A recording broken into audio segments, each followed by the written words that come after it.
Will you please report out from closed session? The board authorized me to reject a claim that's been made on the district and also voted to renew my contract. Thank you. So with that, we'll move on to public hearings. Sacramento Federal Ozone Non-Attainment Area Redesignation Substitution Request for the 1979 one-hour ozone standard.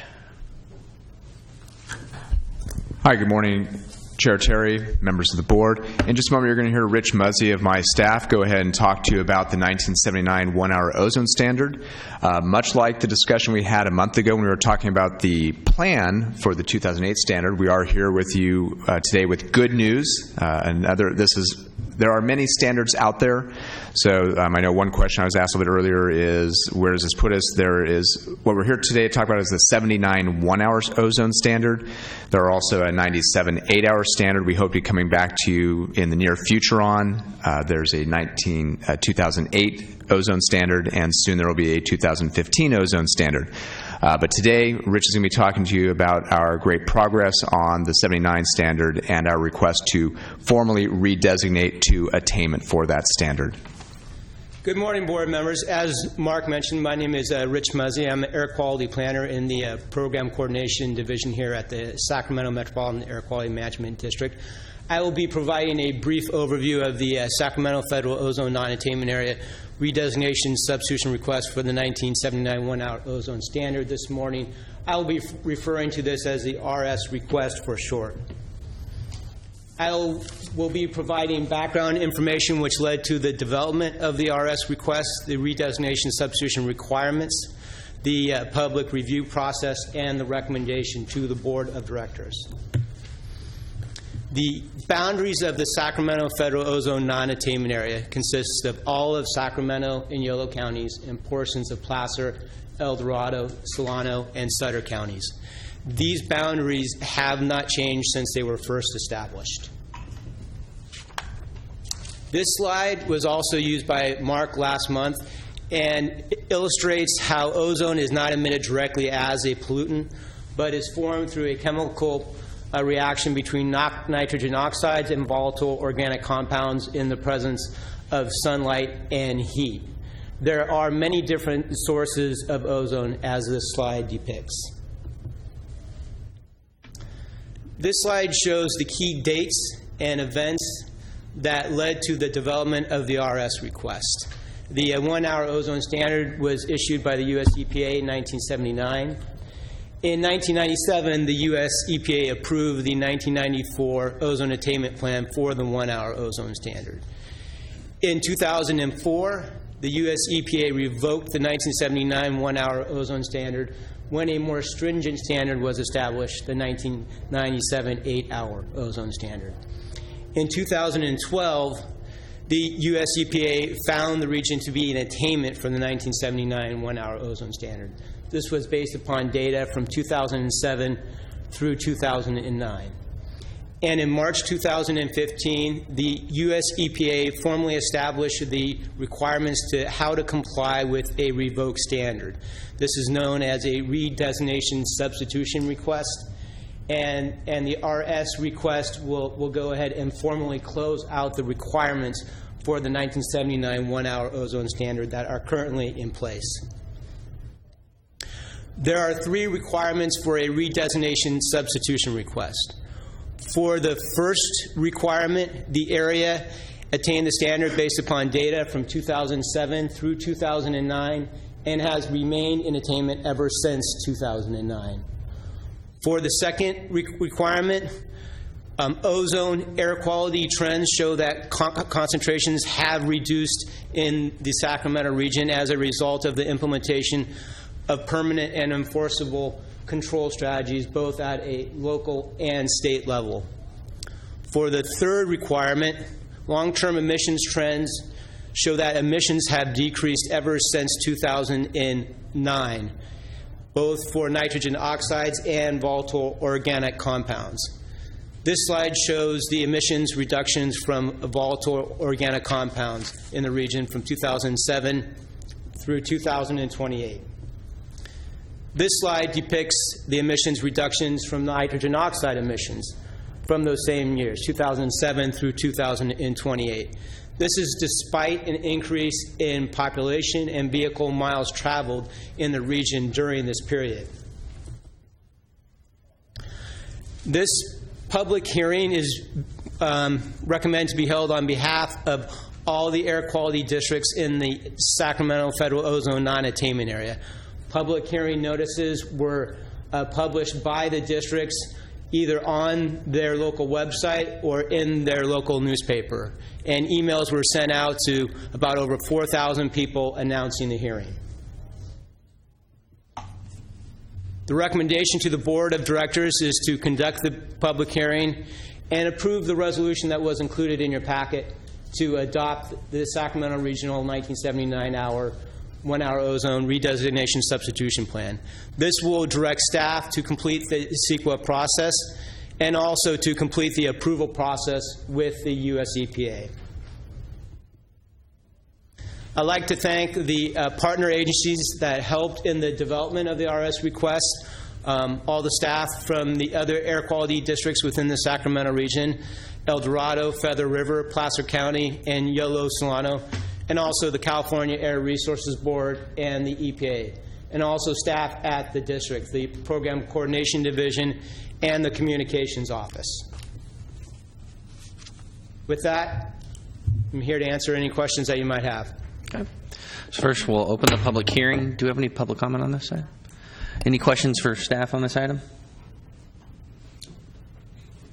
Director Frost? I have a question. I'm really excited about this, but I wanted to make sure I understood a couple things. On slide number 5, a background, it talks about the final ruling on, I guess, changing the standard, but then it wasn't until 2015 that there was the opportunity, I guess, to submit for redesignation. And so in the resolution, it's talking about fees and how this will retire the fees.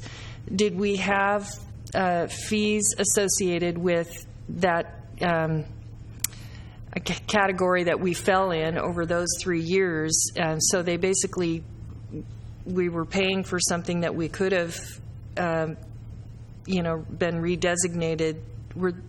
That doesn't seem fair. Is that, am I understanding correctly that they changed the ruling, but they didn't give us a vehicle to change our status until 3 years later? Or Go ahead, Mark. do I understand that correctly? So, Director Frost, it's a good question. The short answer is no, we did not charge any fees during that time. So the businesses were not subjected to the fees. Without hopefully giving more details than you want, but hopefully giving you sufficient, is when you don't attain, there is a risk of 185 fees. And so our agency many years ago did adopt a rule to address 185 fees so that if they needed to be collected, those funds would come locally and not go at a national level. Because of where we were in attainment at the time, and because we knew we were in the process of doing waiting for EPA to establish the formal procedure to redesignate ourselves, we proceeded at the time and shared with the board at that time that we were not proceeding with passing on those fees to the sources. Oh, okay. So there were no fees charged to the sources during that time frame.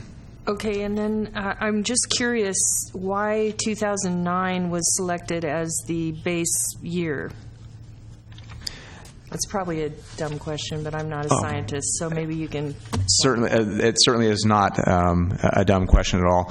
So the base year, for the purposes, and I'll let Rich correct me if I misspeak on this in a moment, but basically it's the final year that you've shown attainment, so then it's looking from that point forward to show that you are still going to remain in attainment. So I don't know if, Go ahead. Good. You need 3 years of clean data in order to go ahead and show attainment. So the first possible opportunity where we had 3 consecutive years of clean data where the air quality concentrations were below the standard was from 2007 through 2009. So those were the years that we used to go ahead and show attainment. Oh, okay. Great. Okay, thank you. Sure. Any other questions for staff? Director Natoli? Thanks. Just one question. Back in one of the exhibits on page E3, you show what the emissions, the VOCs were tons per day, 2009, 2018, 23, and 28. I guess one thing that caught my attention is that you show a reduction for those that are associated with motorcycles, and then you show over the course of the next 10 years actually a rise in the VOCs. If motorcycles are getting cleaner along with other engines, and I don't know, is there some trend that's going to show that we took a drop over 10 years and then we rise again? Because you show significant drops for automobiles, obviously trucks, and the things we're doing with engines. So why do motorcycles? Again, it's not a significant increase, but it dips down projected next year and goes back up again over the next 10 years. Why is that? I am not familiar with the specific requirements for motorcycles. I know in general, kind of the largest category of emissions reductions between 2007 to 2028 is kind of mobile source emissions. Right. That's both for NOx and VOCs. Regarding the specific uptick that you see in motorcycles, I'm not exactly sure. It could just be an increase they project in the number of motorcycles that are being used in the future. Okay, because you show a drop Right. of 0.6 from 2009 through next year, I guess, and then a slight increase over the next 5, and then again, basically an increase. And again, it might be numbers. I just don't, our motorcycle sales going up that increase, and they're not getting cleaner. Right. So we had to quickly scroll through to find the Appendix E3. I apologize for the delay on that. So what the appendices are showing are the projected inventories based on state information, including the projections from SACOG on vehicles miles traveled over a number of years. And so while there are newer standards for cars, and there's an expectation that there will be a higher percent of alternative vehicles in the four-wheel design, I don't think that there's as much of an expectation that you will see that type of change in the motorcycle inventory. And I'm being a little bit speculative here. And so as the population continues to increase and you will just have a pickup proportionally in motorcycles over that time, but without maybe necessarily as much of a decrease in the emissions associated with that individual category. So the baby boomers will be 85 years old, still riding their old Harleys, and that's what Exactly. we're projecting, so okay, all right, thanks.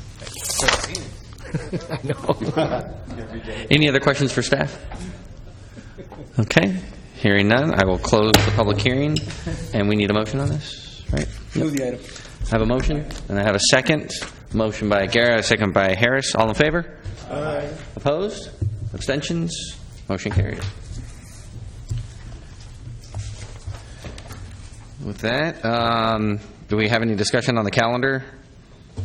And I don't think we have any public comment. Board ideas or comments for us? Hearing none, we will stand adjourned.